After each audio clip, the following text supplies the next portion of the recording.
tungod ini nga mga pag-appeal nila sa mga libel. Has it been siguro kung ilan na discuss o maayos already sa during the deliberation when this law was enacted?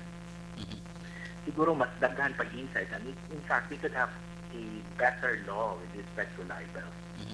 Kanya attorney naaman din sa nabasa nato no nga mutik effect na no sa Yeah, it October took 3. effect yesterday.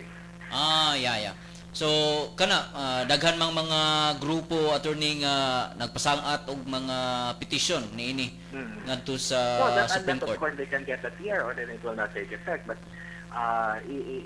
what is happening right now is there's no injunction or standing order for that to take effect, and it takes effect, and that's the operative fact as of the moment, that it's effective now. So if you're committing libel online, you can, right now, you can actually be prosecuted for libel online, unless that law will be declared invalid, or that provision of law will be declared invalid or unconstitutional. Otherwise, it's still effective as of the moment.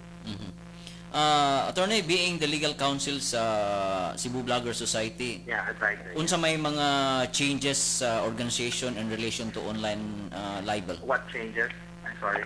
Unsa may mga changes karon sa organization in relation to online libel? Well, I think it's better to move on. Dili ita magpa-affect because precisely ang organization sa mismo, wa man sad ni nag-condone og libel. What we are just after for as an organization right now is at least we can have a better law at the moment. Like libel, for example, if we can study it and we will find the feasibility of doing it, why not, diba? Kaya ang nakita magod nato karon nga murag ipadali-dali ni siya, wa inon tayo na tarong og istoryahay ba. Istoryahay lang ang tato og tarong ini mga social media users and our legislators, then they would be able to understand, diba? Kung naa pa lang yun tatoy understanding between the users, kung asa ni directed ang kining mga balaod o sa mga nagimong sa balaod, we would have came up with a better law. Sa ato pa ba attorney, wala gid kay ni taga-higayon diin makonsulta ang mga grupo regarding ani nga maong The way balaod? I see it personally is that it's just a spur of the moment thing. Murag, there is somebody who was indignated with the reactions of online people, kini mga taga social media, and then because of that, probably wanted to put some vindications, and he found this opportunity to insert this type of law in his law. Then others, sakto man po, niya punishable ang libel. It's just that probably it was not thoroughly studied. Wa nila nakitaan nga mas harsh ang punishment. Wa nila nakitaan ang difficulty with respect to unsaon ni pagpatuman ng mga balaod. So diha siguro medyo na nagkuwang. Attorney, sa katapusan mangayo mi sa imong hinapos nga mensahe alang sa atong mga saking tigpaminaw. In fact, kining libel usa rin sa mga usa rin sa mga provision nga highly questionable. But there are some other provisions that are questionable as well.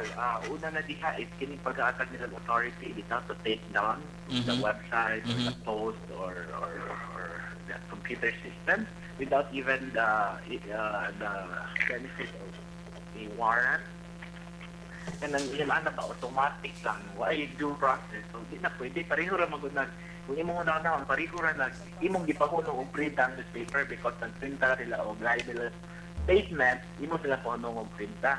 Kanong sa online, pwede na nilang muhaton, yung newspaper, pwede nilang muhaton because guaranteed right. Pero hindi mong di na guaranteed right. When in fact, klaro mo kayo na sa United Nations Human Rights Council mismo, niingon namang yun nga, ang kining atong access sa internet is already a human right. In fact, the same council also issued a view with respect to a certain case, a libel case in the Philippines. Niingon naman to dito nga, ang ato kunong libel case, this refers to the old libel law, kining sa revised penal code. Niingon na sila nga, kanang atong balaod, defective na because it is not in conformity with tingin sa atong gipirmahan nga agreement kini gitawag nilang International Convention for Cultural and Political Civil and Political Rights, wherein ingon ta nga kita as nation, as a state would defend our freedom of expression, diba? And then yes, we have this kind of law. So with that yun, ingon siya, we have to amend our laws. And despite that, we actually enacted, naghimo tagbalaod nga ato pangilong gipadakan ang punishment. Yeah. So muna amo nakita nga murag na agi problema diyang nakita. So there are actions na to we welcome the act na questionin ang mga balaod. In fact, they'll soon be coming up with we're calling our members and our officers to a meeting and express our support to these actions with the online community as well as our community here. Attorney, unsa man kay sa imong tanaw, unsa man kay mayo nga proseso sa pag-amin ani nga law? Well, it's a legislative prerogative, no? Ang pag-amenda rin ng mga balaod, it can either be done sa Congress, sa Senate, sa the legislative itself, and admit that they're wrong. Or we can also go to court and then question this provision for it being unconstitutional and due process, wala equal protection, is a violation of the Equal Protection Clause. It is violation of our pacta sunt servanda principle with respect to our signature and ratification of the ICCPR. So daghan og grounds that we can go to court, and the court might track it down and just continue with the other provisions sa mga balaod. So mao ba ni karon attorney ang inyong mga diskusyon sa mga grupo nga nagpakita sad og kanang oposisyon ining maong Yes, in fact, there were already several petitions being filed to the Supreme Court on this matter already. I think there are already 4 as of the moment, and on the coming weeks or in the coming weeks there will be more. In fact, I just got a call from the online community from Manila, where they're actually intending to file action as well with respect to this provision of law. It is just we are not questioning the whole law because the law itself is really necessary. It's just that the lumping of this libel provision into the law puts the whole law na in question. Attorney, salamat kayo sa imuhang pakig-uban namo karong buntag. Thank you po. You're welcome. Salamat. Okay, mga igsoon, mao kadto si Attorney Ethelbert Uwano, no, ang legal counsel sa Cebu Bloggers Society. Yes, natay basahon nga mga mensahe, no, niingon dinhi sa si Jake, usa ni siya ka blogger sa Twitter, no, nato sa Rafi. Ningon siya nga, I would support it because reputation is everything. And for as long as this law does not hamper truthful journalism.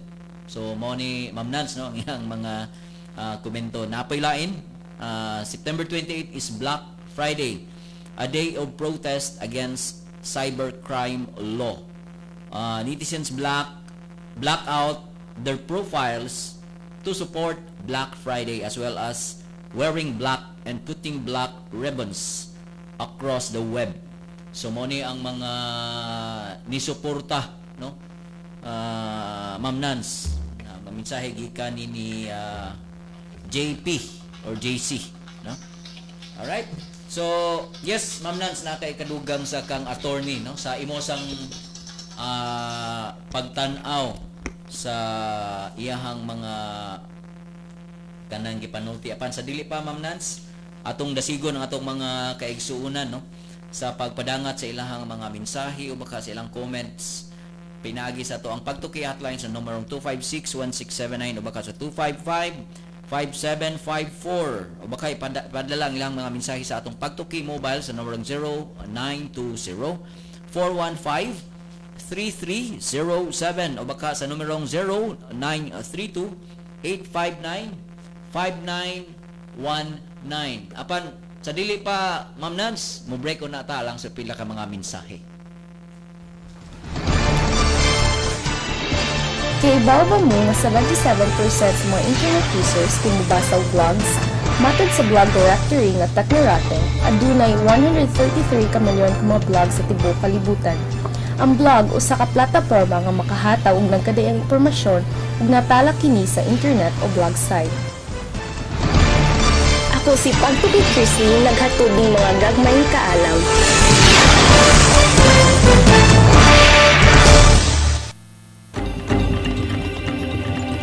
Maayong buntag, ani ang pinakaulahing mga balita nga adunay kalabutan sa atong kalambuan. Ang National Bureau of Investigation ug ang Department of Environment and Natural Resources kun DENR maghimo og usa ka joint investigation sa giingong ivory trade dinhi sa Sugbo. Matud ni Isabelo Montejo, Regional Director sa DENR 7, nga magsentro ang ilang investigasyon sa mga ivory collectors ug traders. Mahinumduman nga usa ka Sugboanong pari ang nalambigit sa ivory trade human ni gawas sa usa ka international magazine. Sa laing bahin, ang Arctic sea ice nagkakusog og kahilis.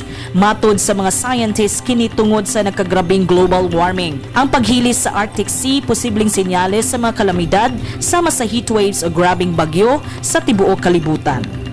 Sa katapusan, 5 ka milyon nga turista sulod sa 5 ka tuig. Kini mao'y target sa nagkadaiyang organisasyon sa Sugbo atol sa tourism mapping. Ang maong kalihukan gibuhat aron sa pagpalambo sa Sugbo isip usa ka socio-economic destination sa Pilipinas. Ug mao kadto ang mga balita sa kalambuan karong semanaha. Kini si Pagtuki Heidi, maayong buntag.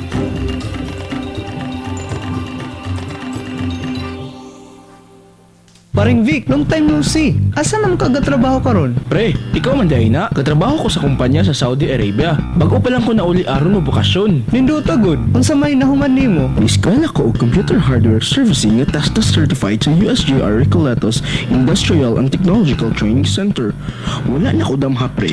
Kung tanan ako nga nakatunan sa USJR RITTC, ako gid na apply. Ug lain pa gid pre. Nasa ko'y kadungan nga training sa lain nga buo nga kurso ug karon nakatrabaho dayon siya sa usa ka kumpanya human sa iyang training.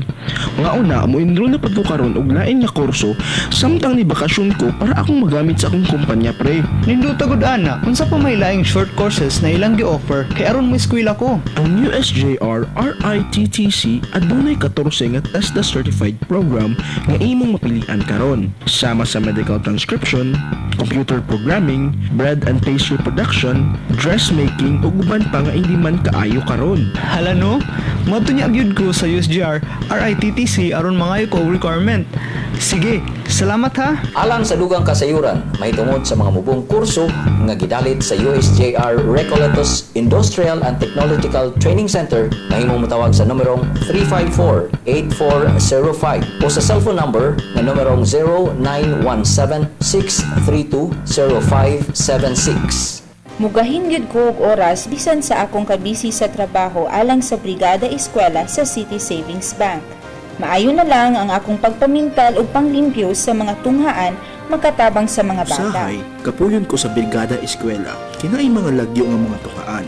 Apan kung akong muna-hunaon, ang akong pag-apilaan ng Brigada Eskwela sa City Savings, layo og maabot alang sa mga bata, murag mawa ang akong tanang kakapoy. Ang City Savings uban sa ilang mga empleyado sa Visayas ug Mindanao nagkahiusa sa pagtabang sa pag-ayo sa mga tunghaan pinaagi sa ilang Brigada Eskwela. Iyong sipag, aangat ka sa pagsusumikap, aangat ka sa bawat kayo, kahit anong pagod, aangat ka. Kasama mo ang Julie's Bake Shop sa iyong pagsisikap. Aangat ka, Pilipinas! Julie's, aangat ka, Pilipinas! Nangita ba kabo og mokarga sa inyong mga dagkong mga kargamento paingon sa Visayas ug Mindanao?